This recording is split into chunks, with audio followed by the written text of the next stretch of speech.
啊、分泌物啊等现场情况所破坏啊。如果真是想传递一些挑衅的话，那也太随意了吧？啊，脖子上的伤口呢，不像是被利器割的，更像是被什么东西给勒的。啊？电梯顶部没有悬挂重物的痕迹，也没有铁丝。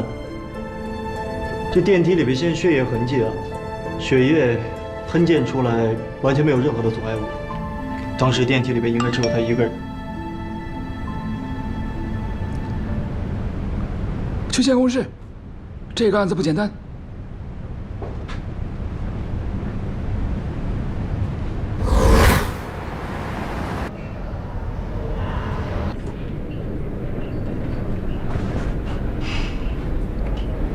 从监控资料看，温小婉的死亡就发生在这10分钟之内。哎，电梯内的监控呢？坏了，还没来得及修呢。案发时你们都在哪儿啊？在值班室啊。谁能证明？民警警官不是问过了吗？我们昨天晚上12点真在保安室喝酒呢。你不信，你看那个监控。是啊。确实是。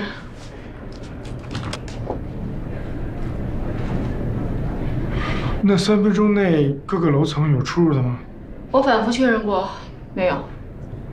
特别棒，终于碰到一次真正的密室杀人了。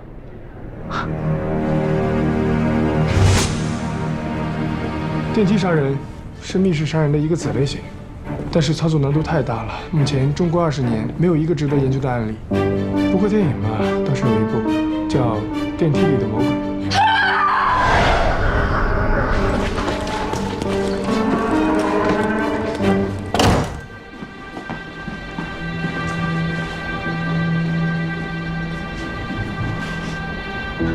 别看我，什么都没做。有鬼！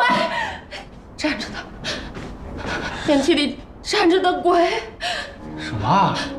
尸体怎么可能站着？不可能！完全有可能啊，那叫尸体痉挛。人在临死的时候，肌肉强力收缩，迅速形成尸僵的样子，定格在最后姿势里。你别不信啊，真的，我见过好几种，我见过这种，我见过这样，见过这样，见过这样，好多呢这种姿势啊。1854年，在克里米亚的巴拉克拉瓦的一场围战当中，有一个士兵呢被炸死之后还能稳稳地骑在马上。一般只有在战争状态，肌肉高度紧张才会出现尸体痉挛。现在这个社会太难见了。别说，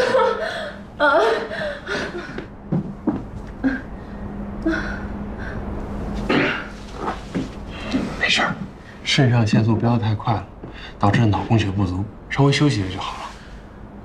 你们干嘛要吓唬他呢？他是目击者，送他上医院。我们上医院啊。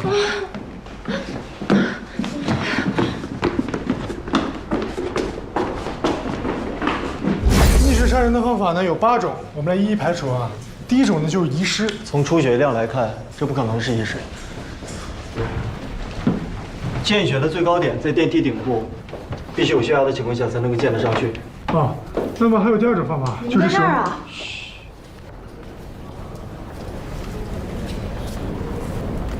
上来。啊。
找到了。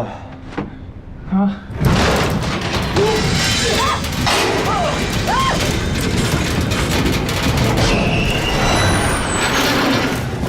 靠电梯灭！喂！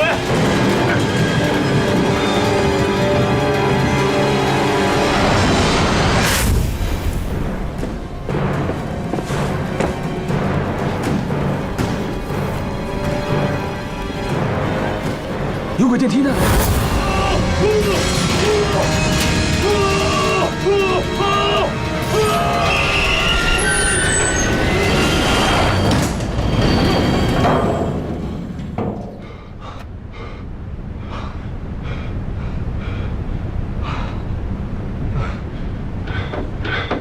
哎，你们不知道电梯的紧急下降的时候，备用电源会自动启动吗？没事吧？没事。你们俩什么情况？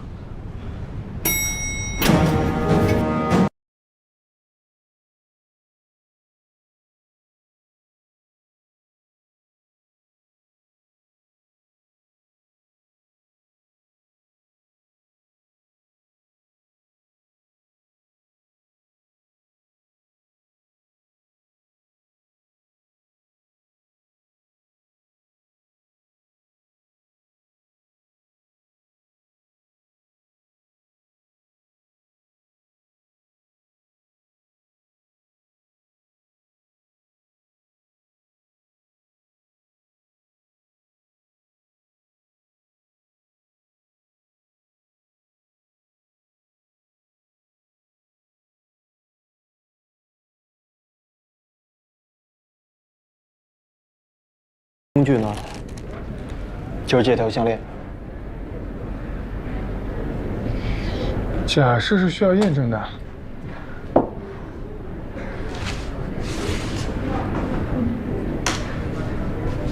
这个假人是特制的，材料高度仿真，就连体重都跟温小满差不多。3、2、1，掉。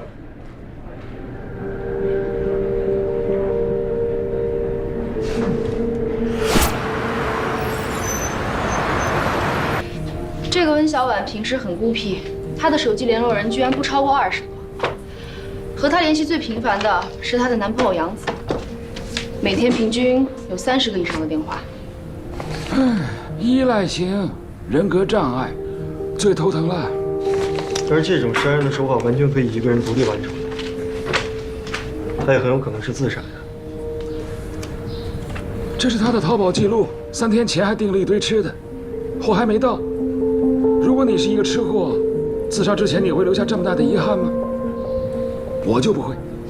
自杀的主要原因是因为脑中的多巴胺分泌不足，可是食物呢又可以促进多巴胺分泌。哎，我们其中最不容易自杀的就是高斌。如果是自杀的话，他挂上项链，还少了一把椅子。我去查一下监控。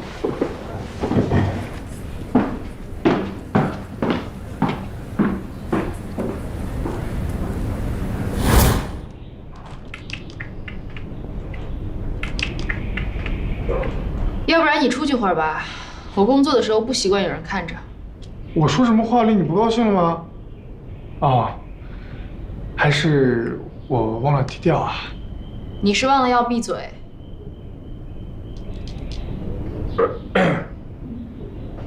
警官，你刚才不都查过了吗？还查什么呀1星期以内，酒店所有的监控都在这儿了吗？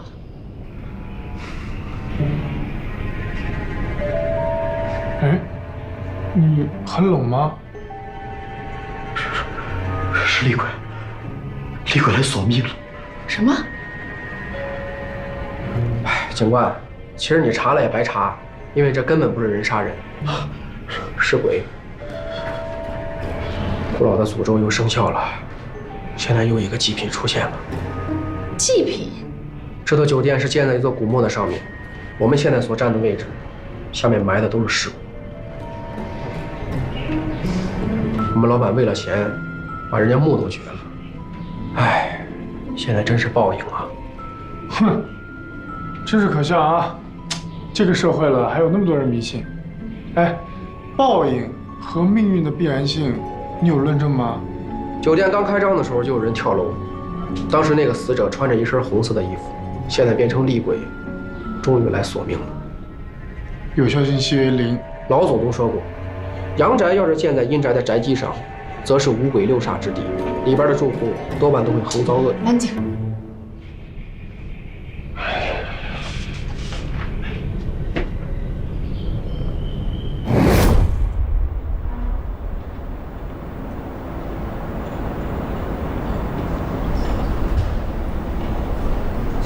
放松点啊！酒店这个行业呢，我非常理解。大堂经理，工作很多，责任重大，又辛苦。喝口水，慢慢说。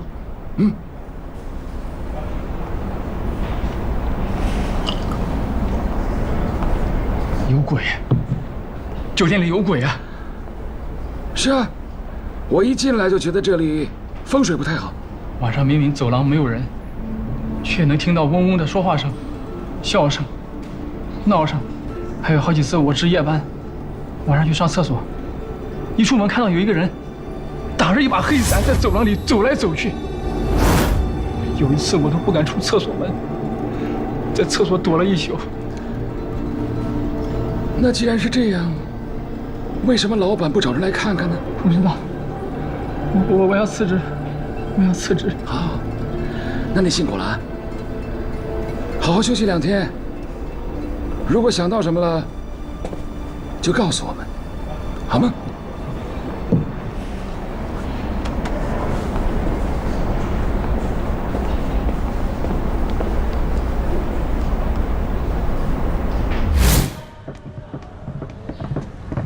教授，大堂经理那边有什么线索了？就4个字，酒店有鬼。我倒是找到了一个鬼，老色鬼。老色鬼。我已经调。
肯定。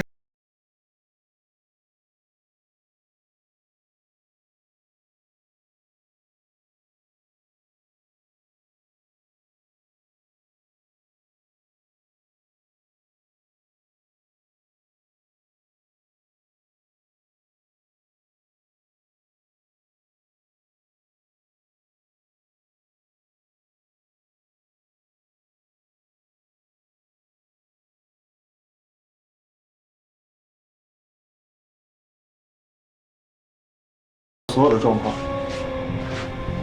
都是他自愿的。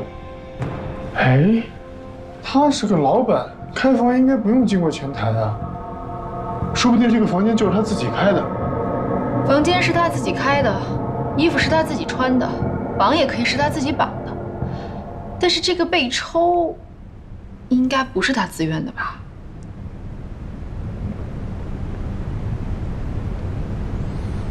怎么了？世界很大。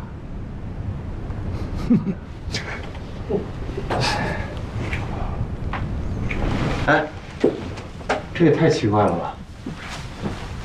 他竟然是被溺死的。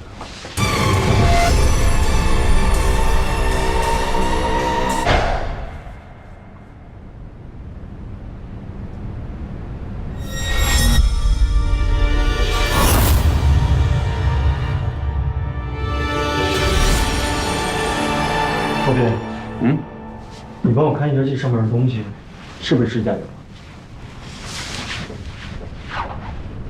我拿回去还原一下。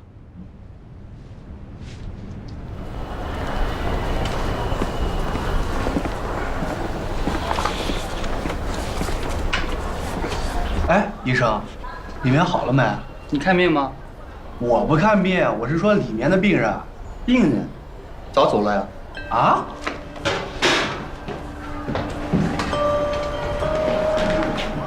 人呢？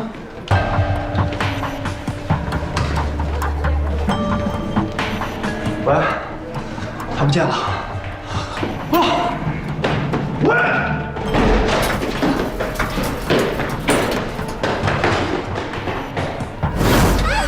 等一下！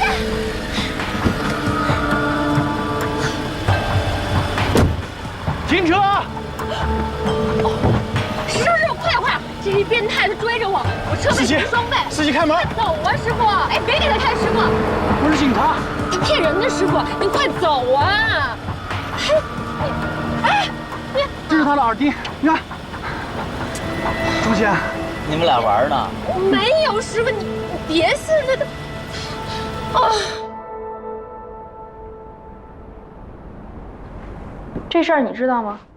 这事儿我一个打工的怎么会知道？你在这个酒店里已经干了4、5年了，人又挺机灵的，老板的行为举止你多少应该知道一点吧？温小婉，我只知道她跟酒店的主厨杨子原本是男女朋友，但是前几天他们已经分手了。具体的分手原因跟王总有关吗？这个我真不知道。这条项链你见过吗？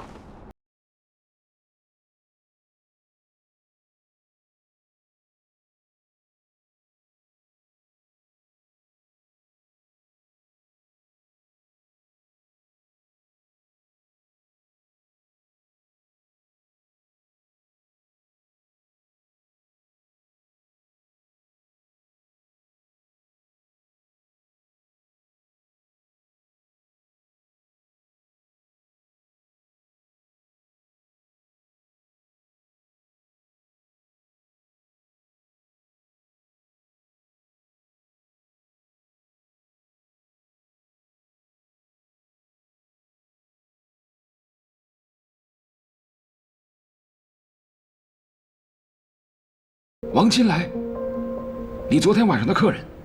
我走的时候他还好好睡觉呢，我干嘛要杀他？我也觉得奇怪，你又不是新人，这是老客户，为什么要仙人跳呢？兜里的钱不值得你铤而走险呢？我确实没杀他。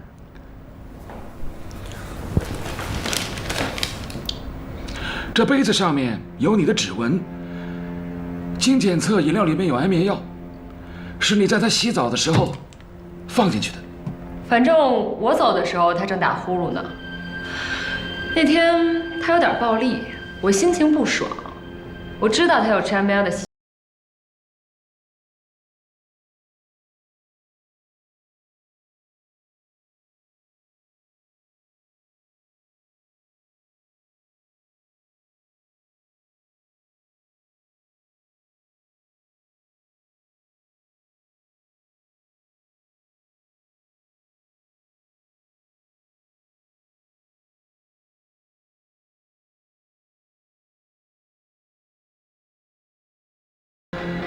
在房间里杀人有很多种方法，3个小时以后再让他死亡，其实也不难。我都说了，我没有杀人。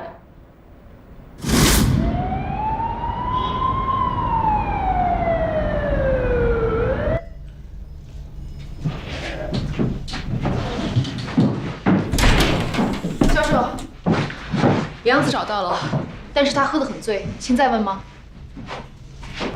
问。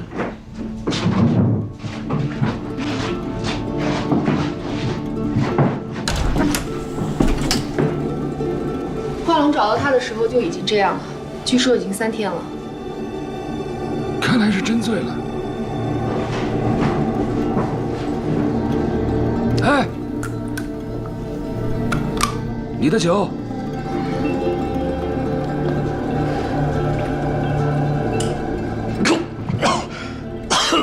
这啥呀？不是，你谁呀？温小婉死的时候，你在哪里？有不在场证明吗？你说什么？小婉，她怎么了？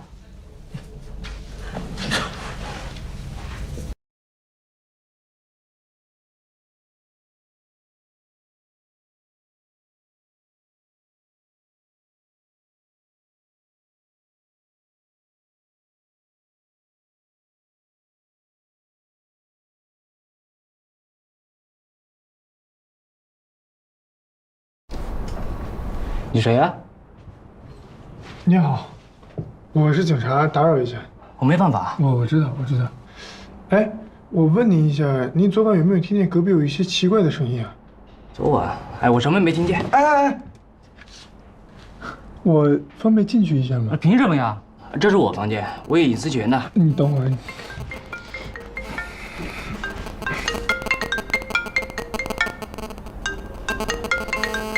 没事了，打扰了。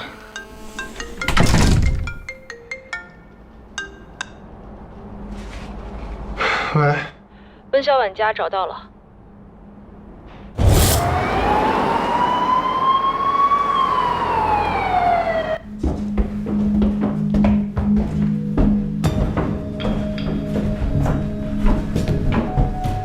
这就是小婉住的房子。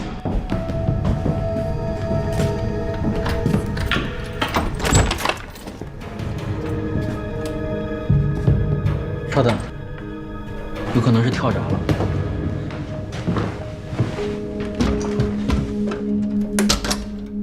你倒是挺熟悉的呀。2年了，能不熟悉吗？小安胆子小，每次跳闸都会打电话让我过来。今天，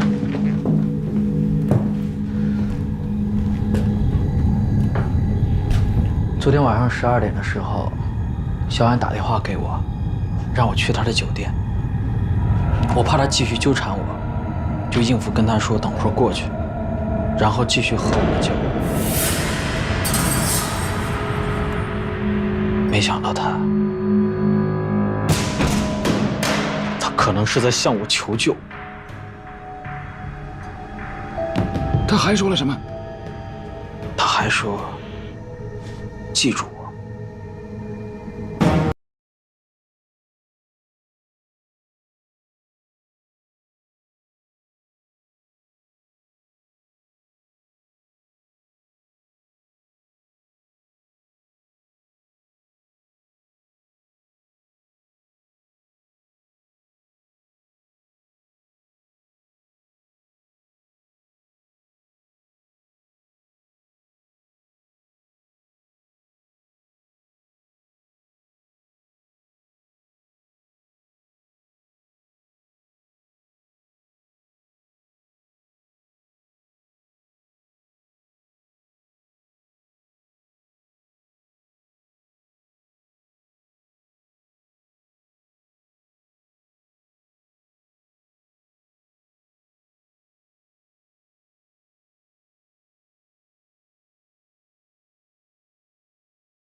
谈话的，你来报复我呀！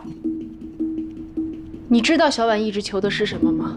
我不知道，我也不想知道。想要什么，就靠自己争取好了。求这死狐狸有什么用啊？这个浮世爱情鸟，它一直以来求的都是你们的爱情。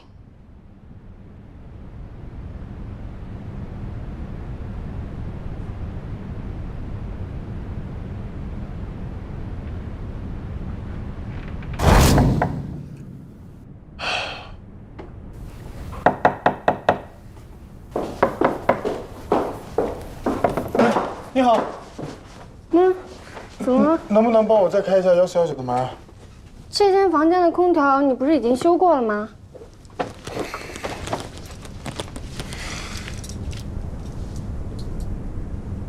我是警察。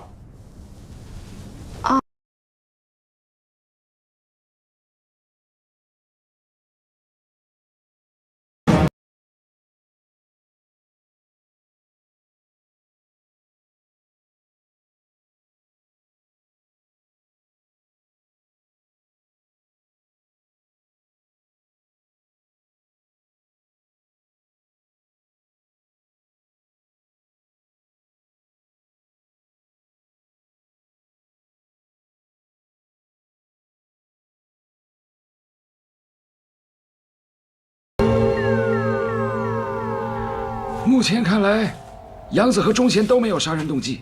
但是从他们两个感情关系来看，这个温小婉很有可能是自杀。那温小婉手臂上那一行字是什么意思呢？我问过杨子了，他也不知道这个老地方指的是哪里。12点到凌晨4点之间，有谁进过王金来的房间吗？14楼的监控一直都是开着的，我也确认过了，没有人进去。难道真的是密室杀人？是密室，但不是杀人。哎，我给你们看个东西啊，那王金来住在酒店的情趣套房，但是他很幸运又很不幸的是，他隔壁住了一个偷歌成瘾的家伙，在他屋子里安了摄像头，帮我们拍了这段视频。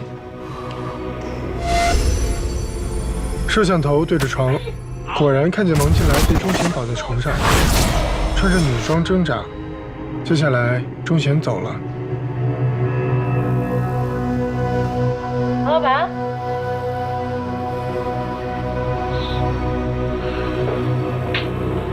凌晨3点时，王金来醒了，发现自己被绑着，开始挣扎。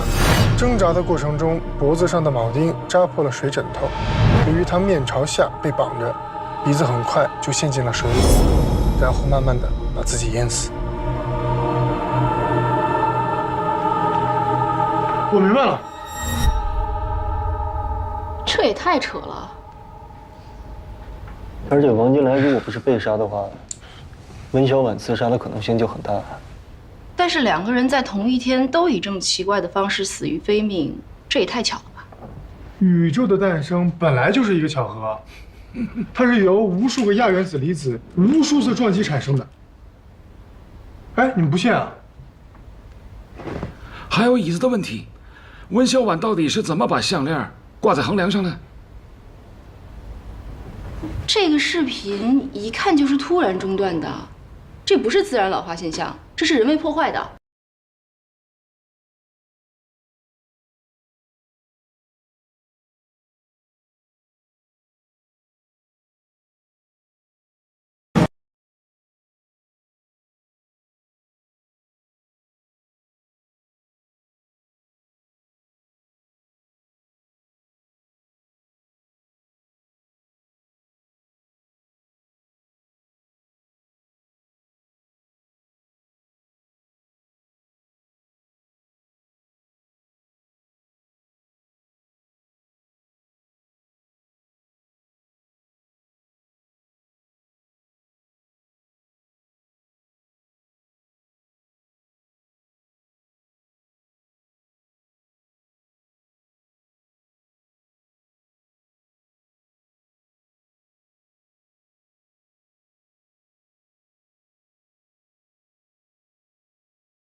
血液确实是魏小婉本人的。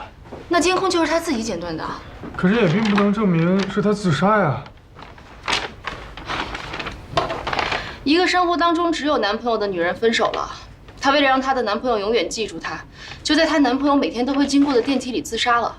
这样的动机还不够充分吗？是不是以为杨子会来，所以故意把自杀现场弄得跟犯罪现场一样？是合理的假设，假设是需要验证的，而动机呢，不能成为证据。这不是证据吗？报长的意思是说，我们有证据证明温小婉有自杀的计划，但是现在没有证据能够证明她做了什么。对。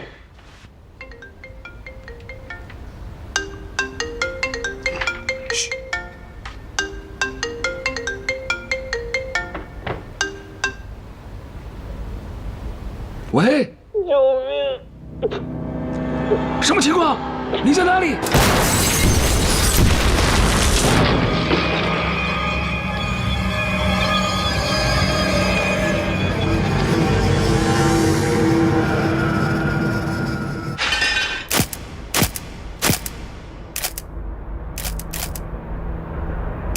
据报案的人说，现场的门是反锁的，而且半地下结构的厨房窗子非常窄，根本爬不出去。所以说，杨子应该也是自杀的。哎，你自杀之前会给警察打电话喊救命吗？别太早下结论，说不定真是密室杀人呢。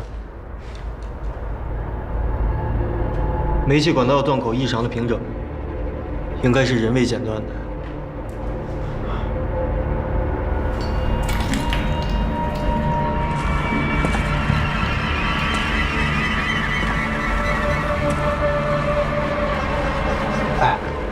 他在干嘛？如果我没猜错的话，他正在判断死者与爆心的位置关系。爆炸的时候，死者是背对爆炸物的。这你都能看出来？来，高老师给你做个科普啊。这爆炸的时候呢，会产生强光，人啊会下意识的紧闭双眼，所以褶皱的皮肤是不会被火烧到的。所以，面对爆炸物的鼻根部、眉间，还有在眼眶周围呢，就会有顺着皮肤纹理的细纹。但是他没有。死者如果是自己点的火，他不可能背对爆心啊，除非有两种可能：一是他死后被炸，二是别人点的火。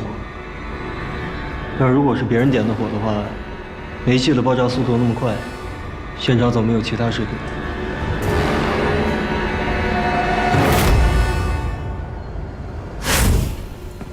你们昨天真的没有人跟他说过话吗？杨子都被女鬼缠身了，这谁还敢跟他说话？这也太晦气了吧！是啊，现在他不就被女鬼招过去了吗？那你们当中，谁是昨天最后一个见到杨子的？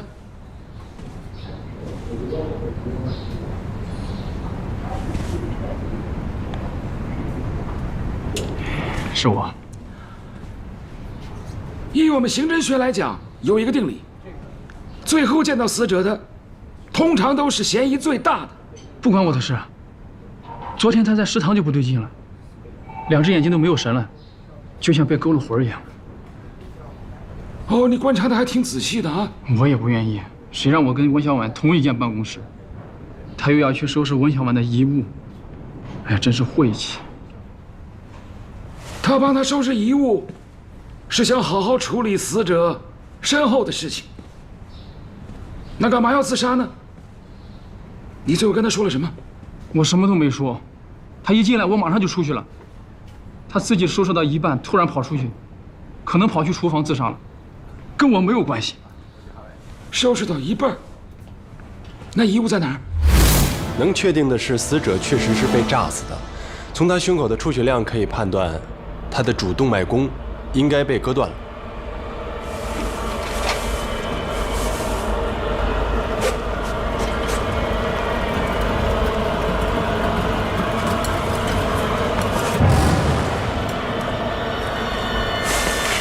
这个才是真正杀死杨子的凶器。哎，他不是被炸死的吗？这也算是被炸死的一种。这个碎片被爆炸力抛出去之后，成了一把锋利的刀，割断了死者心脏上最大的一颗动脉。而且你看这个速度，一定是爆炸所致。还有这个出血量，更能证明杨子是被爆炸所伤。不错啊，背的比我还熟。哎，我第一次看到有人自杀之前还在嚼口香糖，哎。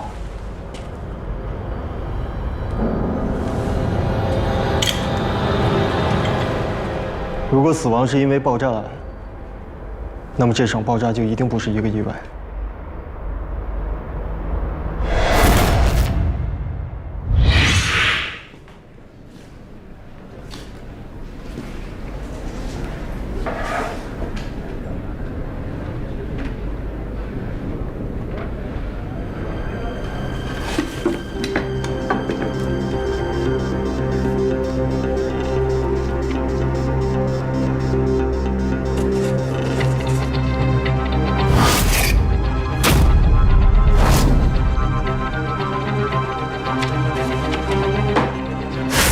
首先，他被打晕，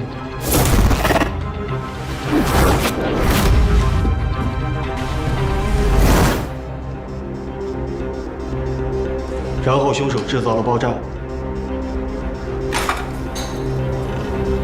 凶手剪断了煤气管花，接下来的口香糖粘在了灯泡上。厨房的门是反锁的，窗户又爬不上去。在这个空间里面，唯一的出口就是传菜口。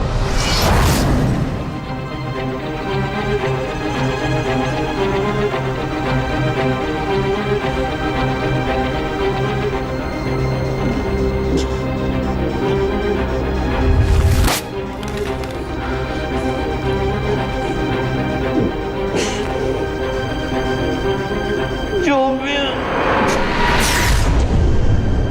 灯泡烧到了一定温度，再加上它的表面粘着口香糖，灯泡爆炸了。在一个泄满了煤气的空间里面，只要有一点火星，都会引起煤气爆炸。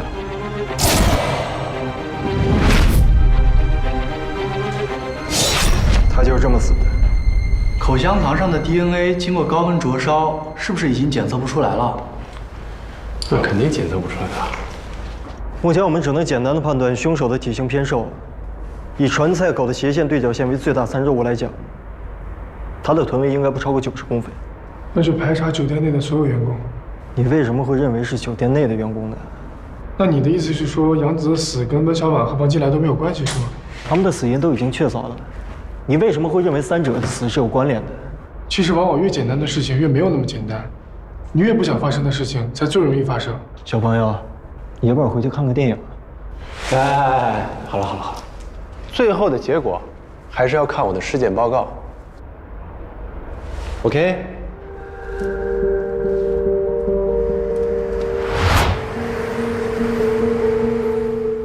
我刚才调查了监控，这个罪犯要么是足够幸运，要么他就是对监控了如指掌。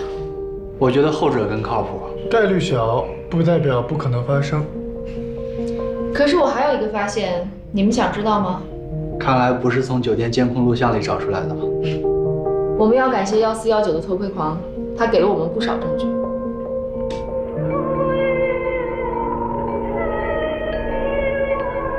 一般偷窥狂都会有连锁爱好，所以我切入他的电脑，找到了这个。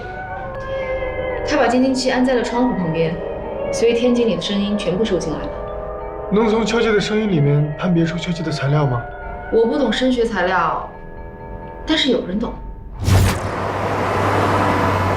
死者的后脑曾经被重击过，而凶器呢，应该是个碗。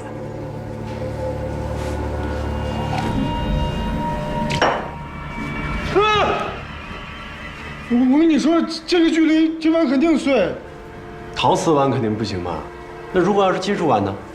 我在死者伤口附近的血液里边找到了很多金属残留，所以有可能是金属碗。我怎么老觉得这个酒店里有人故意逗我们玩啊？死者的帽状结膜大量出血，证明他之前被人拽着头发拖行了一段路程。如果不是复仇，案发现场应该离厨房不远，拖着头发，太费事了吧？还有更奇怪的，死者的眼角膜无缘无故的不见了。眼角膜不见了？要是有人花这么大功夫跟咱们玩啊，我们倒是应该好好的陪他玩玩。好吃吗？随便吃啊。哎呀，我一直觉得你们酒店的员工呢很奇怪，明明又时尚又年轻，怎么会跟我隔壁那个老太婆一样这么迷信呢？我们老板就挺迷信的呀。对，你有没有听说我们老板当初建这栋酒店的时候挖出来一个墓啊？那挖到冥器了吗？哎，大叔，这您都知道啊？原来他发了死人财啊！哎，这你也知道啊？怪不得这个酒店这么邪，原来他是偷了死人的东西，人家不高兴了，他还敢在这里天天待着，他一定是藏了一些护身符啊。有没有好像一些碗呐、金器啊类似的东西啊？聚财碗，专捞偏财。就这个。啊，这你也知道，我们老板当初就是从古墓里拿出来这样一个碗。不过听说，自从老板带了这个碗在身边之后，我们酒店啊就开始出现自杀、闹鬼的事儿。那他为什么不把这个碗扔掉呢？那当然不行啦！你看我们这酒店生意冷冷清清的，不过老板却偏偏莫名其妙的越来越有钱，这不就是那今晚的作用吗？那个碗经常后半夜从天井里传出声音来。话说10多年前跳楼的那个，就是从天井跳的。据说冤魂一直藏在酒店里，出不去。哦，哎，接着吃啊！刚刚我用拟声器建了模，这个敲击声与筷子敲铜制碗边的声音有84%的相似度，同时碗里会有水，所以声波会更加复杂。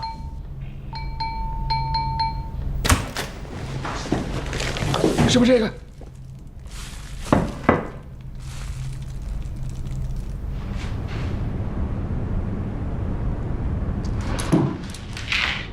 可是呀，我们该交心了吧？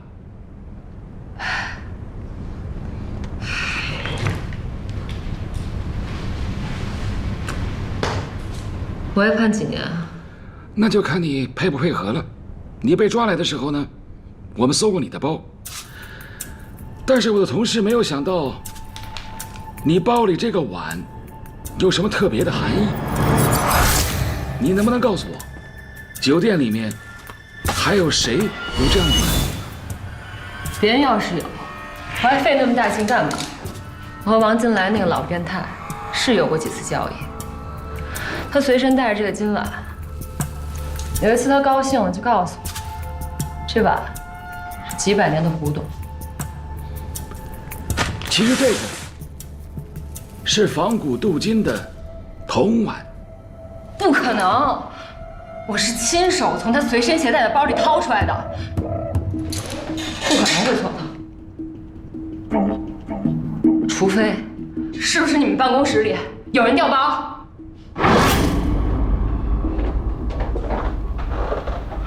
奇怪啊，是挺奇怪的啊。回字形的楼，风水中说人在井中就难以出人头地。你对这个还有研究啊？这上面写。哎，你快看，这酒店上上下下的员工都这么迷信，不可能不知道这大凶大煞的风水布局啊。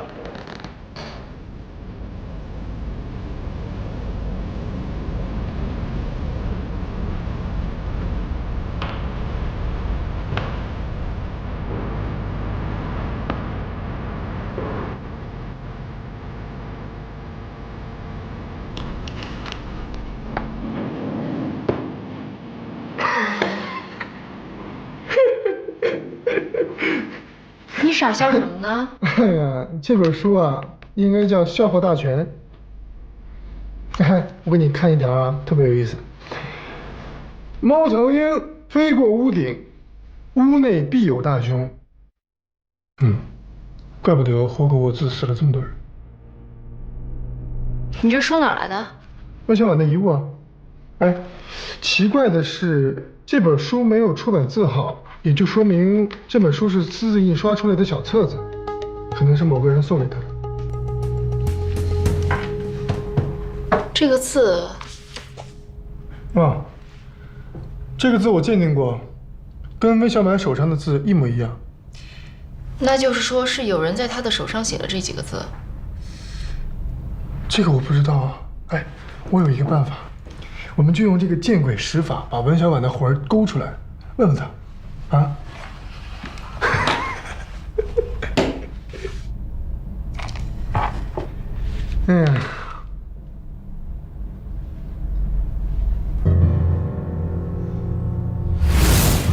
还有更奇怪的，他的眼角膜无缘无故的不见了。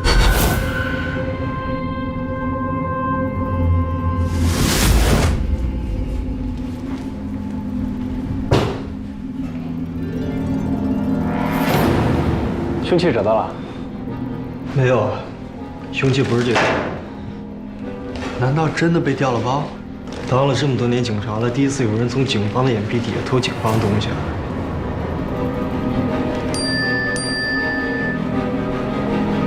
死者有没有被剪掉一撮头发？哎，杨子头有没有被剪过？他头上的头发被剪过，你怎么知道？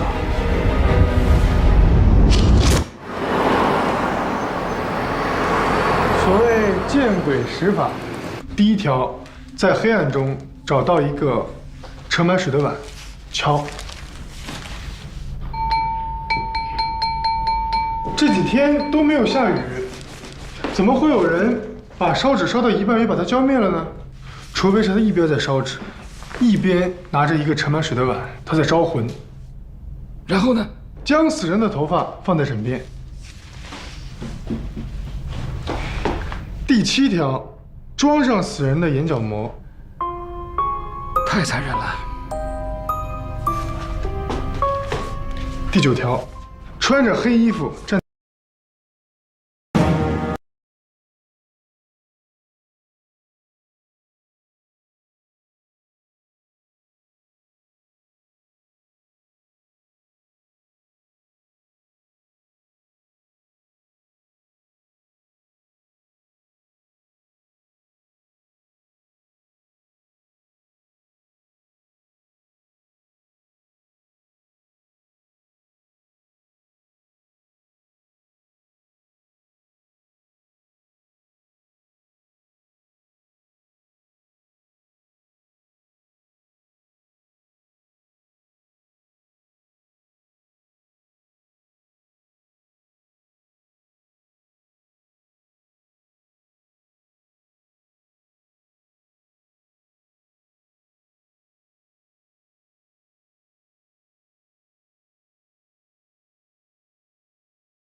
尸体是在收鉴定设备的时候发现的，是我报的案。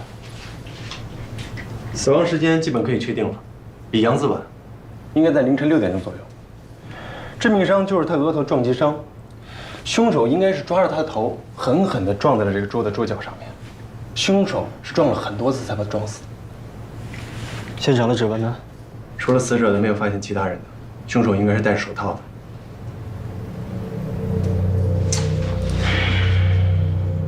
他脖子上这个痕迹，应该是被凶手威胁的时候留下来的。一个非常理智的凶手，为什么不一刀捅死他，就要这么大费周章？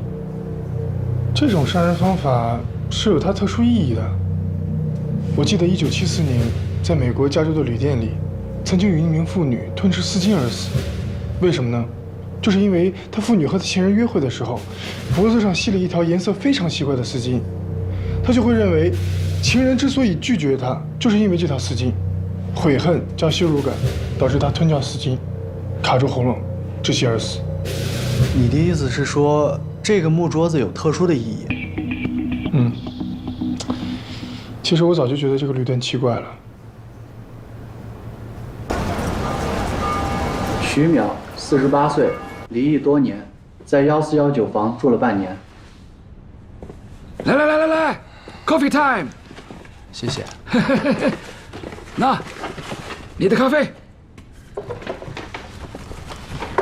怎么了？今天状态好像不太好啊。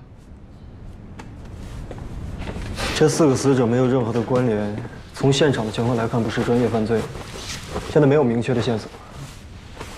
但至少我们可以肯定，凶手是一个非常迷信的人，因为他有招鬼的行为，而且他能够杀死2个正常的男人，一定不是女的，虽然块头有点小。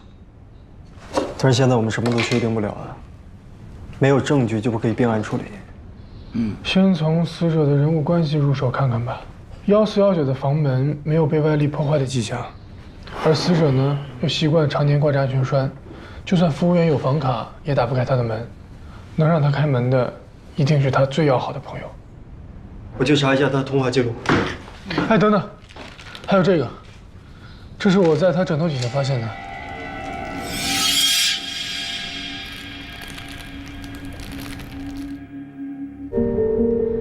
徐淼的。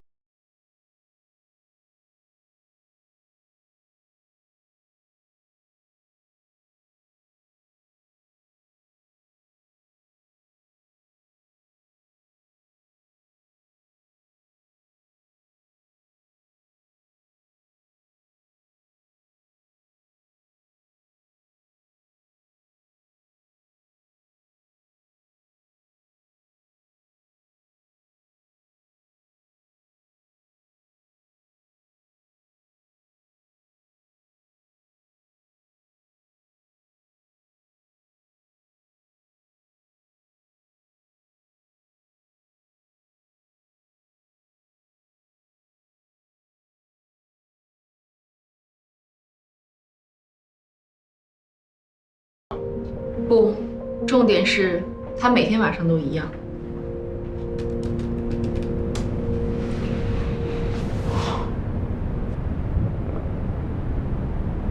这个人有奇特的夜生活习惯。最怪异的是，每层楼层监控都没有拍到过他出电梯，他就像是10点被电梯吞了，早上5点又被吐出来一样。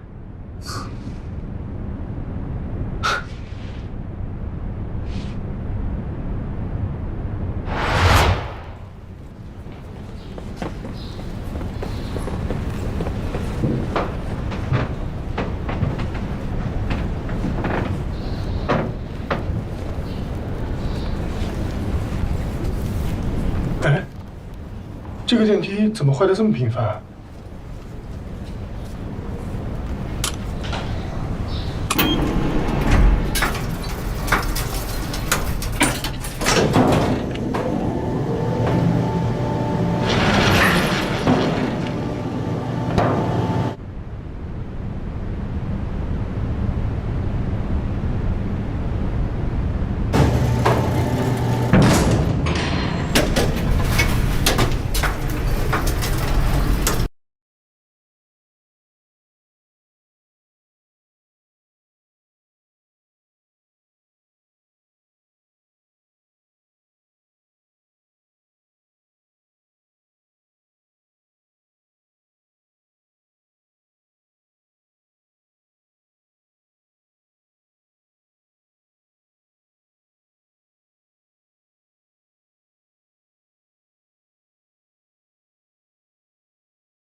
哎，科长，辛苦了，就这俩。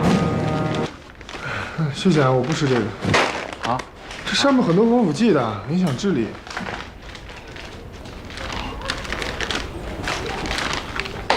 哎，我是不是打扰到你们俩了？是啊。那我换个地方。哎，不用，我看你最近状态不好，遇到什么问题了？你可是智商160的天才少年啊！哎呀，全是问题啊！首先，这些死者的之间毫无关系，而且我也不知道招鬼的人跟酒店有什么关系。况且他们的死因都很奇怪，温小婉是项链勒掉了脑袋，杨子呢是被炸死，王金来呢是在床上被淹死的，而徐淼木头抽死磕死。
就算这里3天没有人收拾房间，也不可能会积这么多。除非是同一个楼层有人在施工啊。而且这里不止一个出口，否则他们每次出门的时候，都会经过酒店的监控。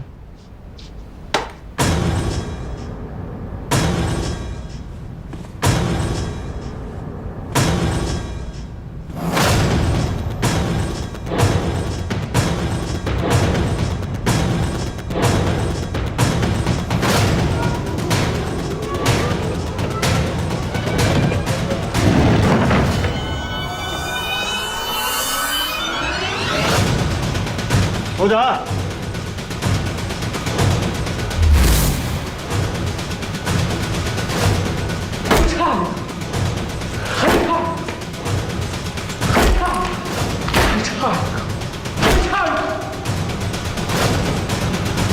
住手！归乐。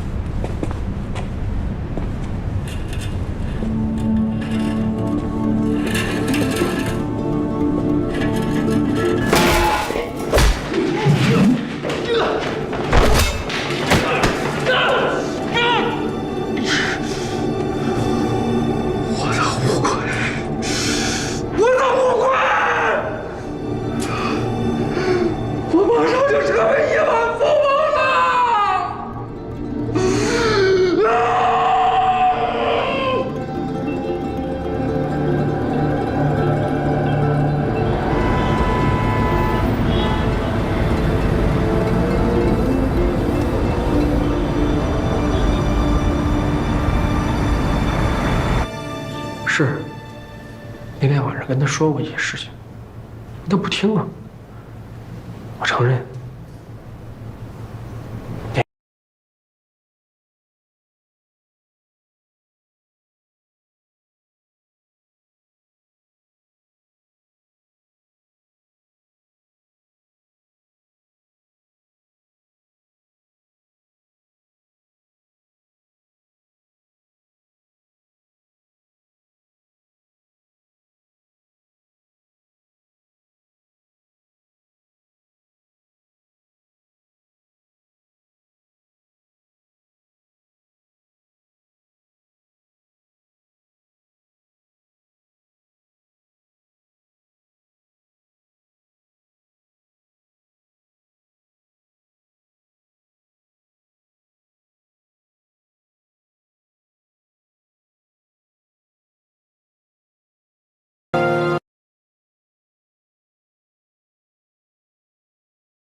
胖保安告诉你五鬼运财，最后你却把他给杀了。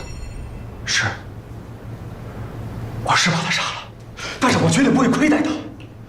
我给他找了全中国最好的风水宝藏穴，我要让他的子子孙孙福泽无穷。你真是走火入魔了，到现在还没有醒过来。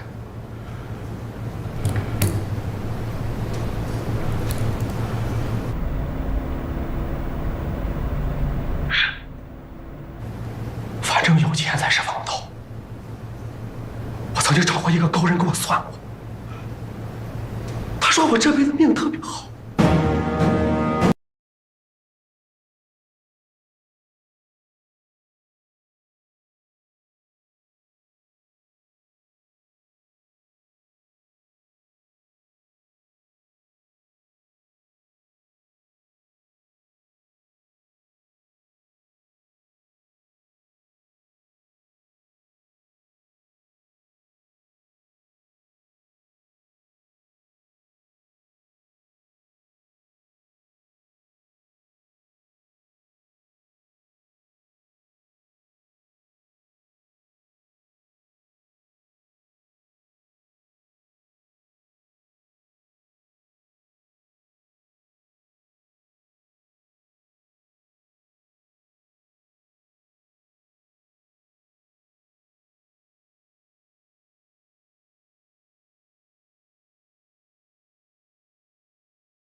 见到我妈，一定要帮我把话带给她，就说我在老地方等她，一定啊。